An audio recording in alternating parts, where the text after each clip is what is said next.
Ելույթ կունենա կուսակցության գմանդամ Արմեն Գևորգյանը։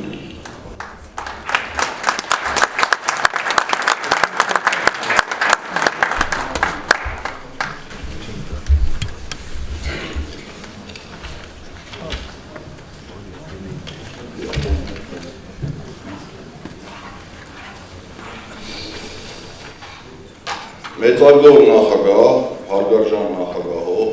հարգելի պատվիրակներ, պատվարժան հյուրեր, սիրելի հայրենակիցներ։ Շնորհակալություն այս պատվավոր միջոցառմանը խոսելու իրավունք ընձեռնելու համար։ Ձեզ մոտ էլ է այն տպավորությունը, թե 2018 թվականից Հայաստանի հոգեբուժների գործադուլ են արել։ Հակառակ դեպքում ինչպես գնահատել, որ 2018 թվականին Հայաստանի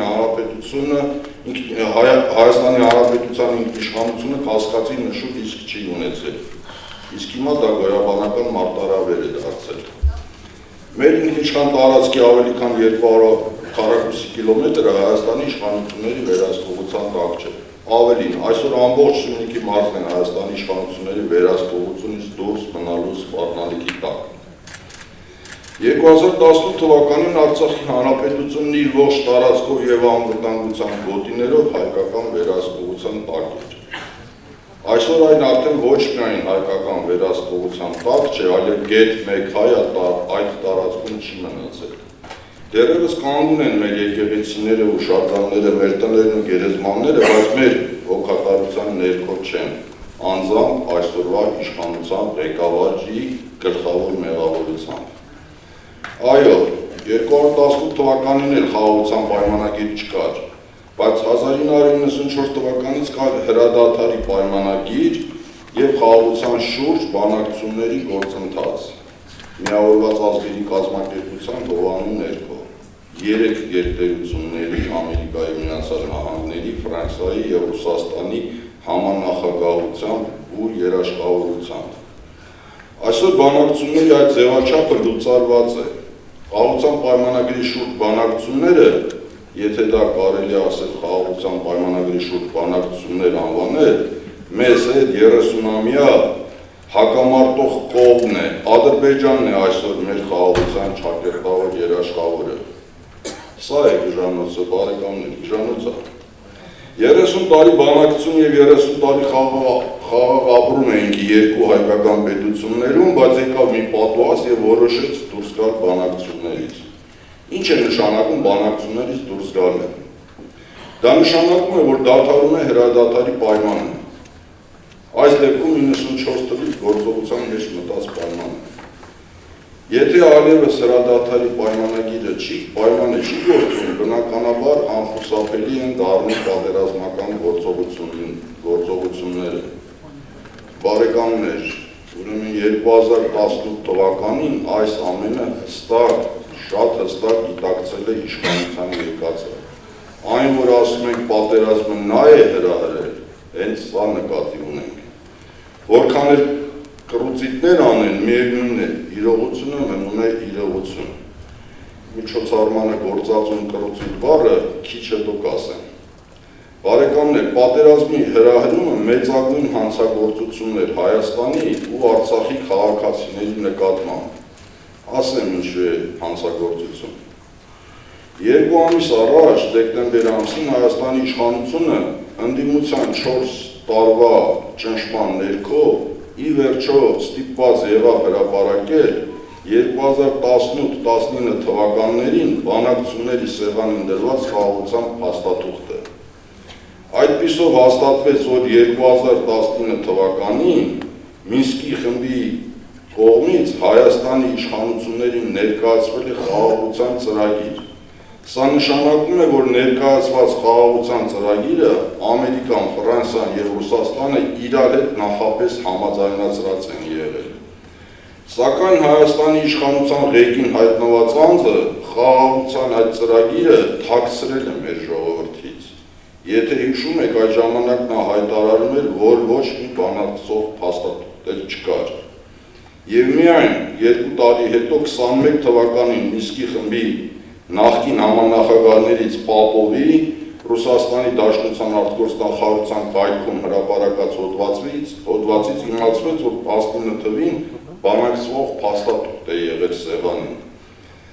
Հարգելի ներկաներ, այս իշխանության մեծագույն հանցագործությունը ոչ միայն այդ փաստաթղթի գոյությունը ժողովրդից թաքցնելն էր, այլև խաղաղության առաջարկված ծրագրի մերժումն է, ինչի հետևանքով ենք ստացել պատերազմ, մարդկային, տարածքային, ռազմական, նյութական ահռելի կորուստներ Արցախի բռնի հայաթափում։ Այնինչ խաղաղության այդ ծրագիրը ստորագրելու դեպքում ամբողջ Արցախը Լաչինի և Քերբաջարի շրջանների հետ միասին տասնյակ տարիներով մնալու են վերահսկողության ներքո։ Պատկերացնում եք, պետք է թուղթ ստորագրել ու Արցախը մի 100 տարի մնում էր նորից մերը, չի ստորագրել, թաքցրել է։ Հակամարտող կողմերի զորքերն էլ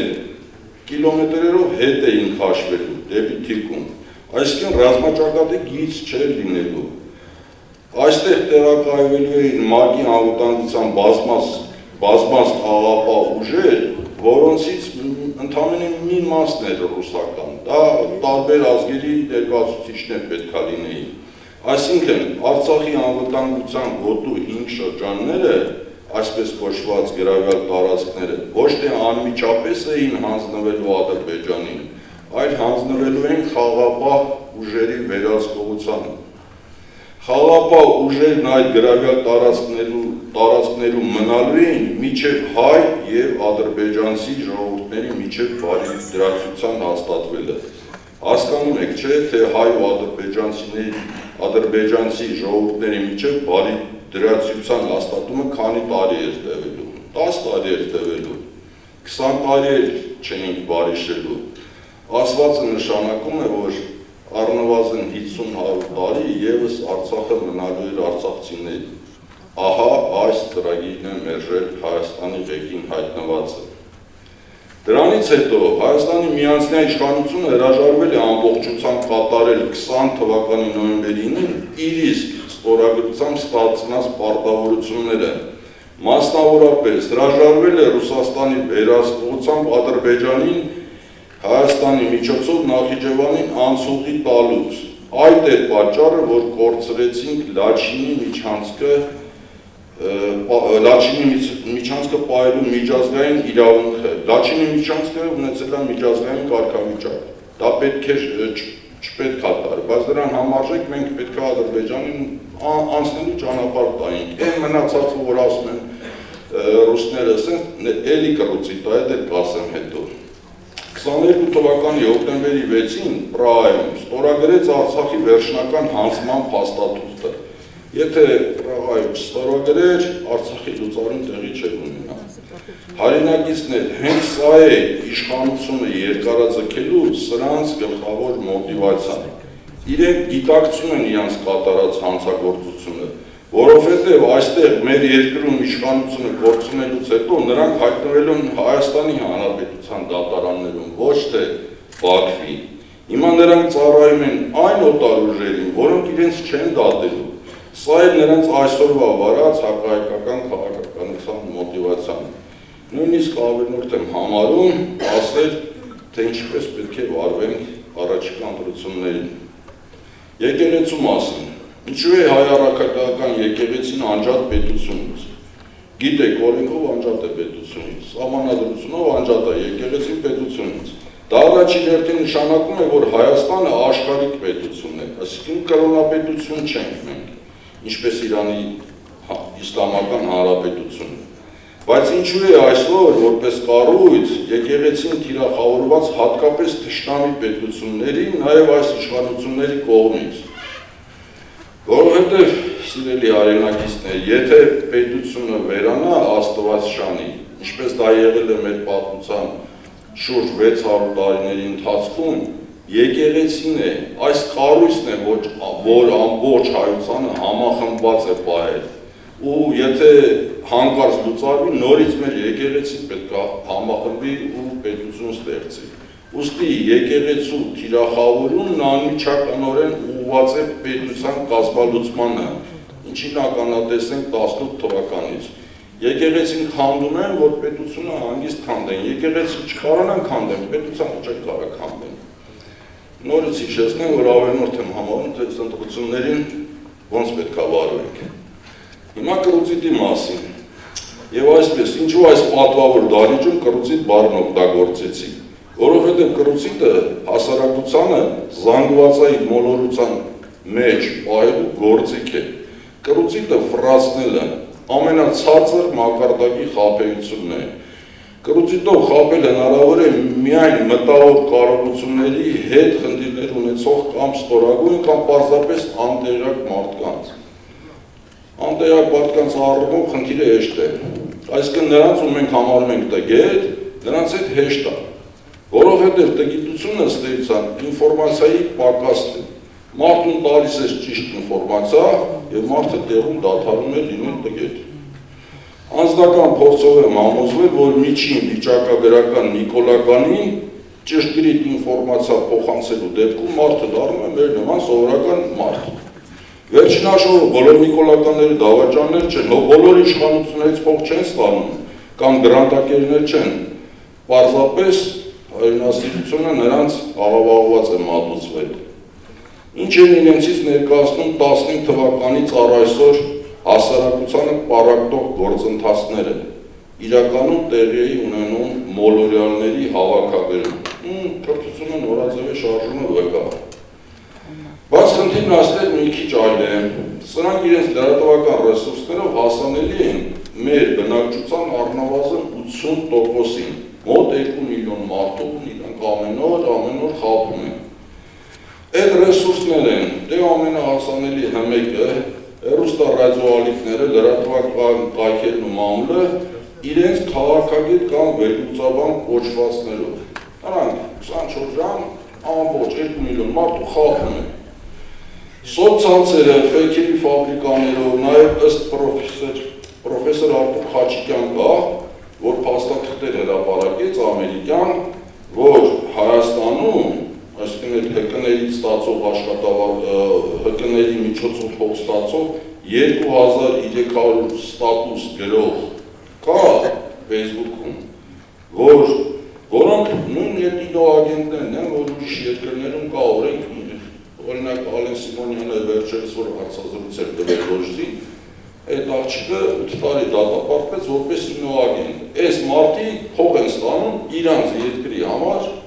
իրանց երկրի դեմ աշխատելու համար։ Դավաճանությունն էլի, դավաճանության հիմքերն։ Դե ասում են տղայք, այս խառնաշփոթում գտեք ճշմարտությանը։ Այսպես են հասարակությանը զանգվածաբար մոլորեցնում։ Ես էլի մասում էի խոսելու տրիպից, մեր ծրագրերից, ինչի մասին մենք դեկտեմբեր ամսին հայտարարություն են արել, բայց կրճատեմ ելույթս, ասեմ, որ ելույթի համար ես շատ քիչ ժամանակ էի իմ ասելիքի համեմատ շատ քիչ ժամանակ էի խնդրել նախագահությունից, ընդամենը 3 ժամ, բայց 10 րոպե տվեցին։ Բայց ոնց որ գործադիր մարմինը մտածել է ձեր առողջության մասին, դրանով մտահոգվելուց, ես էլ եմ շնորհակալ դրա համար, այն ինչ որ չասեցի այսօր, թողնենք հետագա ելույթներին կամ հարցազրույցներին։ Շնորհակալ եմ ինձ դիմանալու համար, շնորհակալ եմ ինձ խոսք տրամադրելու համար, շնորհակալ եմ մեր առաջնորդ Միրան Պողոսյանին ինձ դրսևորվելու և գործելու հնարավորություն ընձեռնելու համար։ Այսօր այսքանն է։